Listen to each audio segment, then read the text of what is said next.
Hello दोस्तों, कैसे हैं आप सब। एक बार फिर से आप सबका स्वागत है आपके अपने चैनल टूरूपीडिया हिंदी पर। आज की इस वीडियो में हम आपको एक ऐसे देश की सैर कराएंगे जो दुनिया में सबसे अलग माना जाता है। महिला हो या पुरुष, हर कोई यहाँ अपने शरीर पर टैटू बनवाते हैं। एक ऐसा देश जहाँ पर लोगों के घरों में दीवार होती ही नहीं है। इस देश में अगर कोई पति अपनी पत्नी का जन्मदिन भूल जाए तो उसे जेल की हवा भी खानी पड़ सकती है। क्रिकेट की तरह ही यहाँ पर एक गेम काफी पॉपुलर है जिसे किली किटी कहते हैं। एक ऐसा देश जहां घर के सबसे छोटे की परवरिश एक लड़के की तरह की जाती है और इस देश में लड़के भी स्कर्ट पहनते हैं। ये देश अपने खूबसूरत बीचेस, वॉल्केनिक आइलैंड और ट्रॉपिकल रेन फॉरेस्ट्स के लिए प्रसिद्ध है। दोस्तों, आज हम बात कर रहे हैं प्रशांत महासागर में बसे एक बेहद ही खूबसूरत आइलैंड नेशन समोआ की। तो अपना सीट बेल्ट बांध लीजिए अच्छे से और निकलते हैं समोआ की एक शानदार सफर पर। सबसे पहले बता दें कि समोआ का ऑफिशियल नाम इंडिपेंडेंट स्टेट ऑफ समोआ है। वर्तमान समय में देश की कुल जनसंख्या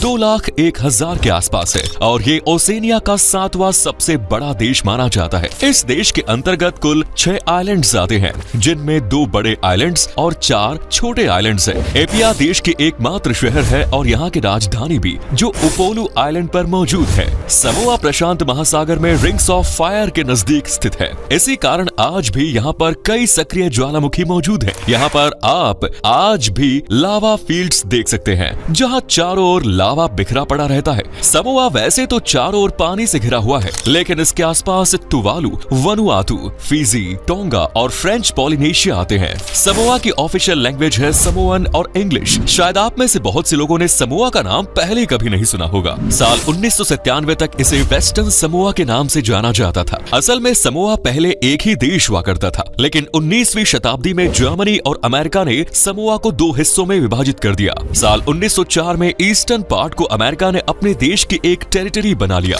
जिसे आज अमेरिकन समोआ के नाम से जाना जाता है। तो वहीं वेस्ट समोआ पर न्यूजीलैंड ने राज करना शुरू कर दिया। 1 जनवरी सन 1962 के दिन समोआ को न्यूजीलैंड की गुलामी से आजादी मिली। 15 दिसंबर सन 1976 के दिन यूएस ने समोआ को एक स्वतंत्र राष्ट्र के रूप में मान्यता प्राप्त हुई। वहीं सन 1997 में इस देश ने अपना नाम वेस्ट समोआ से बदलकर सिर्फ समोआ कर लिया। इस देश की जनसंख्या आज बेहद ही कम है, क्योंकि रोजगार और बेहद लाइफस्टाइल की तलाश में बहुत से लोग समोआ को छोड़ अमेरिका, ऑस्ट्रेलिया और न्यूजीलैंड जैसे देशों में बसने लगे हैं। आपको बता दें कि समोआ के लोग काफी पढ़े लिखे हैं और यहाँ की लिटरेसी रेट 99% से भी ज्यादा है और 99% लोग यहाँ पर ईसाई धर्म को मानते हैं। HDI इंडेक्स में समोआ का स्कोर काफी अच्छा है। ताजा आंकड़ों के मुताबिक समोआ का HDI स्कोर 0.715 है। दोस्तों, जिस तरह हमारे देश में हर जगह क्रिकेट खेल काफी लोकप्रिय है, उसी तरह समोआ में एक खेल काफी पॉपुलर है। ये लगभग क्रिकेट जैसा ही है और इस खेल का नाम किली किटी है। ये काफी हद तक क्रिकेट जैसा ही होता है, लेकिन इसमें क्रिकेट की तरह टीम में प्लेयर्स की संख्या तय नहीं होती। एक टीम में कितने भी प्लेयर्स खेल सकते हैं। कहा जाता है कि यूरोपियंस द्वारा क्रिकेट खेल को समोआ में इंट्रोड्यूस किया गया था, लेकिन समय के साथ इस आइलैंड के लोगों ने खेल के नियमों में कुछ बदलाव किया और इसका नाम बदलकर किली किटी रख दिया। इसके अलावा रग्बी, नेटबॉल और वॉलीबॉल जैसे खेल भी यहाँ खेले जाते हैं। अगर आपको टैटू करवाना पसंद है तो समोआ आ जाइए। दरअसल समोआ के लोगों के बीच टैटू को लेकर काफी क्रेज है। यहाँ पर हर किसी की बॉडी पर आपको टैटू बना हुआ नजर आ जाएगा। पुरुष के टैटू को पेया कहा जाता है, तो वहीं महिलाओं के टैटू को मालू कहा जाता है। ये टैटू हैंडमेड टूल्स की मदद से बनाए जाते हैं और पिछले 2000 सालों से भी ज्यादा समय से समोआ के लोग अपने शरीर पर टैटू बनाते आ रहे हैं। समोआ के टैटू आर्टिस्ट्स को दुनिया में बेस्ट माना जाता है। वैसे तो पूरी दुनिया में महिलाओं द्वारा ही स्कर्ट पहना जाता है, लेकिन समोआ में पुरुष भी स्कर्ट पहनते हैं। पुरुषों द्वारा पहनी जाने वाली स्कर्ट को लावा लावा कहा जाता है। मेल स्टूडेंट्स स्कूल में ये स्कर्ट पहनकर जाते हैं, तो वहीं पुलिस की यूनिफॉर्म में भी इस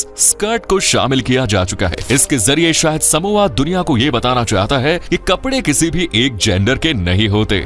एक बात आपको सुनने में शायद थोड़ा अजीब लगे, लेकिन ये एकदम सच है। समोआ में अगर घर में सभी बच्चे लड़के पैदा होते हैं तो घर के अंतिम बच्चे की परवरिश एक लड़की की तरह की जाती है। उसके बाल बढ़ाए जाते हैं, उसे लड़कियों वाले कपड़े पहनाए जाते हैं और बिल्कुल लड़कियों की तरह ही उन्हें रखा जाता है। समोआ की एक बात और आपको पसंद आएगी कि यहाँ पर लगभग सभी पुरुष खाना बनाना जानते हैं। हर महिला का सपना होता है कि उसे ऐसा पति मिले जो अच्छा खाना बना सके। ऐसे में यकीनन समोआ के पुरुष आपको जरूर आकर्षित कर सकते हैं। समोआ की महिलाएं भी खूबसूरती के मामले में किसी से कम नहीं है। इन इनकी हाइट और फिगर देखकर आपके होश उड़ जाएंगे। दोस्तों, समोआ की अर्थव्यवस्था की बात करें तो यहाँ पर ज्यादातर लोग मछली पकड़ने या कृषि संबंधित कार्य से जुड़े हुए हैं। यहाँ सबसे ज्यादा नारियल का उत्पादन किया जाता है। यहाँ के लोगों का कहना है कि दुनिया में सबसे पहले नारियल इसी आइलैंड पर उगाया गया। हालांकि इस बात की कोई पुख्ता सबूत नहीं है। नारियल से बने प्रोडक्ट्स को दुनिया के कई देशों में एक्सपोर्ट किया जाता है। न्यूजीलैंड, ऑस्ट्रेलिया, सिंगापुर और चाइना इस देश के प्रमुख ट्रेडिंग पार्टनर्स हैं। समोआ में रिन्यूएबल एनर्जी सोर्सेज की कोई कमी नहीं है, इसीलिए ये देश सोलर एनर्जी, विंड मिल और हाइड्रो पावर प्लांट के जरिए बड़ी मात्रा में बिजली उत्पादन करने की योजना बना रहा है। इसके साथ ही टूरिज्म इंडस्ट्री भी इस देश की अर्थव्यवस्था को मजबूती प्रदान करने में अहम योगदान प्रदान कर रही है। लेकिन समोआ में पर्यटन पड़ोसी पॉलिनेशियन द्वीपों जितना बड़ा नहीं है। आपको जानकर हैरानी होगी कि समोआ से सिर्फ 30 मिनट की फ्लाइट के जरिए आप समय में 24 घंटे पीछे जा सकते हैं। नहीं, हम टाइम ट्रैवल की बात नहीं कर रहे। असल में दिसंबर 2011 में समोआ ने एक दिन स्किप कर अपनी घड़ी को 24 घंटे आगे बढ़ा दिया। इसके बाद समोआ का टाइम अमेरिका से 24 घंटे आगे हो गया। ऐसा समोआ ने इसलिए किया जिससे न्यूजीलैंड और ऑस्ट्रेलिया के साथ ट्रेड करने में आसानी हो सके। ये देश इंटरनेशनल डे लाइन के पास ही स्थित है, इसीलिए यदि आप समोआ से अमेरिकन समोआ भी जाते हैं तो वक्त में 24 घंटे आप पीछे पहुंच जाएंगे। दोस्तों, समोआ के लोग बहुत ज्यादा एडवांस या मॉडर्न नहीं है। देश की 80% आबादी आज भी गांव में रहती है और अपने संस्कृति को बहुत अच्छे से फॉलो करती है। समोआ में हर कोई अति धार्मिक और रूढ़िवादी है। यहाँ रविवार को आपको चर्च जाना ही होगा, और वो भी सफेद कपड़े पहने। यहाँ आपको बहुत ज्यादा आलीशान देखने को नहीं मिलेंगे। लोग यहाँ पारंपरिक घरों में रहना ही पसंद करते हैं। इन घरों को सिर्फ पिलर्स की मदद से बनाया जाता है और घर में कोई भी दीवार नहीं होती। ऐसा माना जाता है कि इससे आप अपनी कॉलोनी के लोगों से ज्यादा अच्छे से जुड़े रहेंगे और उनके साथ आपकी बॉन्डिंग भी अच्छी होगी। इतना ही नहीं, समोआ के लोग आज भी बड़े बड़े परिवारों में रहते हैं। एक परिवार जितना बड़ा होगा उसे उतना ही ज्यादा शक्तिशाली माना जाता है। समोआ के लोग घर पर सिर्फ सोने के लिए आते हैं। ये लोग दिन भर काम करते हैं और शाम के समय बीच पर मौज मस्ती करते हैं। अपने लोगों के साथ बैठकर बातें करते हैं। प्रकृति से जुड़े रहना इन लोगों को बहुत पसंद होता है। इंटरनेट का इस्तेमाल भी यहाँ पर बहुत कम लोगों द्वारा ही किया जाता है। आइलैंड देश है तो जाहिर सी बात है कि समोआ में भरपूर सी फूड खाने को मिलेगा। यहाँ बहुत ही ताजा सी फूड मिलता है। समोआ की नेशनल डिश का नाम है ओका। इसके अलावा पेनी पोपो और पलुसामे डिश भी यहाँ काफी फेमस है। यहाँ की ज्यादातर डिशेज नारियल, आम, अनानास, स्टार फल जैसे फल, गाजर या चुकंदर, चिकन और फिश की मदद से ही तैयार की जाती है। दोस्तों, नाच गाना समोआ के कल्चर का एक अहम हिस्सा माना जाता है। हर मौके पर यहाँ पर फायर डांस लोग करते हैं। सिवा और सासा यहाँ के पारंपरिक नृत्य है। समोआ में कई प्रकार के फेस्टिवल्स और इवेंट्स का आयोजन भी किया जाता है। टेउइला फेस्टिवल्स इस देश का सबसे लोकप्रिय फेस्टिवल है।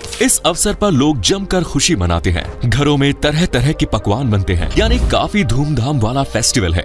दोस्तों, समोआ में हर साल बड़ी संख्या में सैलानी मौज मस्ती करने और छुट्टियां मनाने के लिए आते हैं। यहाँ के बीचेस की गिनती दुनिया के सबसे खूबसूरत बीचेस में की जाती है। लेकिन आपको एक बात जानकर हैरानी होगी कि इस देश के ज्यादातर बीचेस प्राइवेट प्रॉपर्टी है, जिन पर यहाँ के किसी परिवार या फिर गांव का अधिकार है। और इन बीचेस पर घूमने के लिए, स्विमिंग करने के लिए या फोटोज क्लिक कराने के लिए आपसे मामूली फीस भी चार्ज की जाती है। हालांकि कई बार ये फीस आपके होटल या रिजॉर्ट्स वाले ही पे करते हैं, जिससे पर्यटकों को कोई परेशानी ना हो। समोआ की आबो हवा और पानी बहुत साफ है। यहाँ पर बड़े बड़े शहरों की तरह कोई शोर और आपको सुनाई नहीं देगा। सिर्फ पानी की लहरों का ही शोर आपकी कानों में गूंजेगा, जिसे सुनकर मन को काफी शांति मिलती है। दोस्तों, वैसे तो पूरा समोआ ही अपने आप में किसी टूरिस्ट डेस्टिनेशन से कम नहीं है। यहाँ पर आपको कल्चर और नेचर का संगम देखने को मिलेगा। खूबसूरत लैंडस्केप्स और प्राकृतिक नजारे आपका मन मोह लेंगे। समुद्र में डॉल्फिन्स और कछुओं के साथ आप डाइविंग कर सकते हैं। Volcanic islands, lava fields, rain forests, beaches,